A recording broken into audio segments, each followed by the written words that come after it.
Hello and welcome back to the second part of this special two-part deck building session on Xeno MTG. We're looking at Infect decks this week, and this one is blue-black. This is the standard type of Infect deck that people are building now. The reason I showed the green-white first because I thought it's new, interesting, and different. I've only ever seen one other deck like that, so I thought it would be interesting to show you that one first. This one is the one that's definitely more highly used. Whether you're playing it or you want some strategy to defeat it, might as well just look through the deck list and see how it plays. The fun thing about this deck, I find, is that a lot of people hate playing against it because they call it cheap and they call it broken because it can deal so much damage as poison counters, and basically you only need 10 poison counters on your opponent to win, so it's great, and a lot of the spells in this deck really work to get those poison counters there quickly. Starting off with creatures, we've got Ichor Claw Mirror. This one I've put in here because I really like the +2/+2 that it gets, because nobody really wants to block this creature, and it'll allow you to get through some of the other spells like Virulent Swipe and things like that, because nobody really wants to block this creature, so it's pretty easy to get past the defenses undetected with this one. Next we've got Plague Mirror. It's absolutely integral to have some sort of mana ramp and some sort of card advantage in most Magic decks. I like the mana ramp in this one because it just helps you get out some of your bigger creatures a lot faster. It's really great if you're short on mana, like all sorts of different scenarios. So it's great to have this guy out just because of that. Next we have Plague Stinger, which is just an absolutely amazing creature. I love the fact that it's probably the cheapest flying Infect creature, unless you count Inkmoth Nexus, but I mean, it's absolutely amazing to have this creature out. A lot of times people's decks nowadays have a lot of grounded creatures, so not as much flying as in the past, unless you're playing Cobblade or something like that, but it's absolutely amazing to have this creature out as both a defender, to have him up in the air and able to block anybody basically. Or to have him as an attacker. Sorry, forgot to finish my thought there. The next one we've got is Ichor Rats. Really great creature.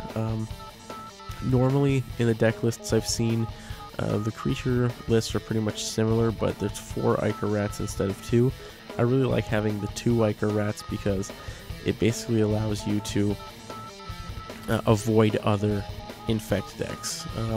If I had 4 of them in here, it would feel like a bit too much. But, I mean, against non-Infect decks, it's nice to have 4 of them. But it's really great to have that poison counter effect, because I can't count the amount of games that I've finished by basically playing 1 or 2 Ichor Rats when I was locked out of doing anything else with my creatures, and it's just absolutely hilarious to see the reaction.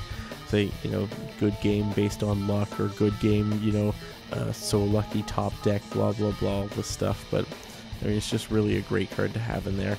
So I think I'm going to add 2 more to the sideboard instead of the other Ichor Claw Mirror in here. Let me know what you think on that, but I think that's a pretty safe bet.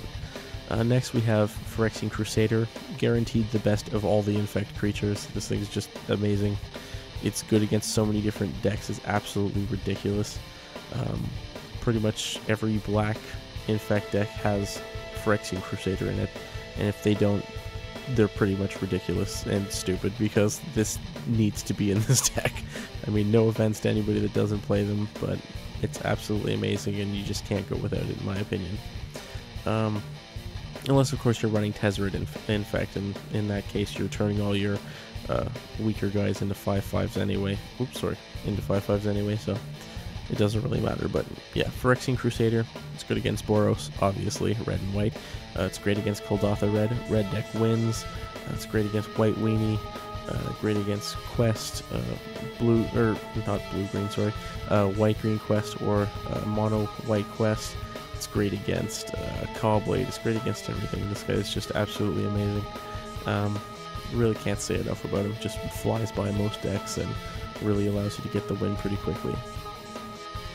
Next we have the Hand of the Praetors. This gives all the other Infect creatures +1/+1, and once again can't really stress enough how much or how important it is, but it's basically like giving them +2/+2 because you're doing the infect stuff. So the poison counters. Sorry, my words getting jumbled right now for some reason. It's been a long day. So yeah, just really great for beefing up your other creatures and just getting you the win faster. And also, another thing, whenever you cast a creature spell with Infect, target player gets a poison counter, which is absolutely awesome because you're just killing them even faster, and it's just a really great card to have out there, especially for casting cost of 4. You can usually get it out every game. Next, we have the creature that I was actually against when I first started playing Infect decks because I didn't like, at the beginning of your upkeep, you get a poison counter. I really did not like that at all. I thought that was ridiculous and stupid, especially if you're against other Infect decks, but one particular card changed my mind and basically makes this the #1 win condition for this deck, along with Phyrexian Crusader, of course, but I'll get to that one soon. First, starting with the basic mini control package we have here, Go for the Throat. Basically just have 2 of those in the deck, just to take care of any really big threats that come along. There aren't too many threats that this deck can't deal with, but it's nice to have that out there just in case. Next we have Inquisition of Kozilek, which is super standard for decks nowadays, especially black decks. You don't really see them without Inquisition or Despise or Duress or one of the 1 costing ones. Let's not forget Surgical Extraction, stuff like that. So you basically just don't see it without at least a couple of these, because it just really helps you get some advantage on your opponent knowing their hand and also being able to take a card from them.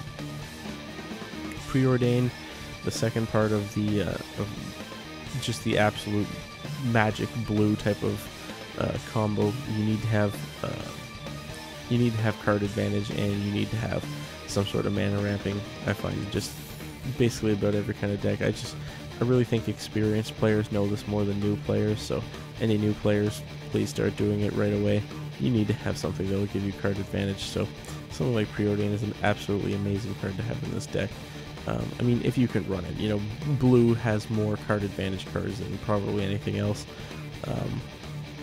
So I mean, if you can run some card advantage, run it, because it's going to help you in the long run. It may not seem like much, but once again, I mean, I've been playing since Urza's, and one thing I've learned is that anytime you've got blue in the deck, you need some card advantage. So that's why Jace is so popular and all sorts of stuff like that. So now that I'm done with that little tangent I've gone off onto, let's go back to the other spells. So we've got Virulent Swipe, which is just great. I like the fact that it's got Death Touch as well, just a nice little thing to throw in there and be extra bastardly to your opponents. I like that it's got Rebound also, because you're basically just going to be able to use it 2 turns in a row, and getting a 2 for 1, that's just great. Literally 2 for 1, you've got 1 casting cost for this, so, and you're getting 2 spells for the price of 1, so absolutely amazing. Can't be enough said about this. It's just too great. Normally, I think the card that's in here is Vampire's Bite, but I'm not really a big fan of that one as much, because I really like the way that this card works and the mechanic, the Death Touch and the Rebound and everything like that, so it's great for that. Now, the card that made me want Phyrexian Vatmother in this deck, Distortion Strike. I really can't say too much about this other than, I mean, +1/+0 and unblockable. This plus Phyrexian Vatmother equals 2 turns, you win. It's as simple as that. You just put this on Phyrexian Vatmother, it rebounds next turn, and you've basically done 10 poison counters. It's just an incredible card. Really just can't say enough about it. It's just too great, and really by that point you'll have dealt some poison counters anyway, so you're just going to be inching closer and closer and closer, and this will usually be your final blow. It's just really great if they're not going to remove your Vatmother, if they don't have any removal spells or any sort of stuff like that. It's just an incredible combo to end the game with. Now, for lands, we've got once again the old school white borders, which I really like, especially in the paper version of the game, because you can instantly tell that they're in your hand because they've got the white borders on them. So it's just a preference thing, but I like to just be able to quickly cycle through and be like, okay, I've got 3 lands this hand, or whatever. Say I've got 1 land this hand and I want to quickly mulligan, something like that. So it's just one of those things that I just like to have in a lot of my decks. And to be quite honest, most of the land that I have in the paper version of the game is this kind of land, because I started playing so long ago. So I mean, I've got the ones that have tap to add, you know, such and such mana. So really great stuff. Then we've got the Darkslick Shores and Drowned Catacomb. Basically, every blue-black now has these in it. They're just the standard dual lands to have there. Great cards to have. And then Inkmoth Nexus. Once again, just as in the green-white, I didn't buy them yet for this deck, but I will be buying them. And they're just absolutely integral to this sort of deck, so it's just great to have in your arsenal to really do some extra damage. Now for the sideboard, basically have some extra preordains. Once again, not to go off on a wild tangent again, but having that card advantage, absolutely amazing. You need to have it in your deck, put it in there right away.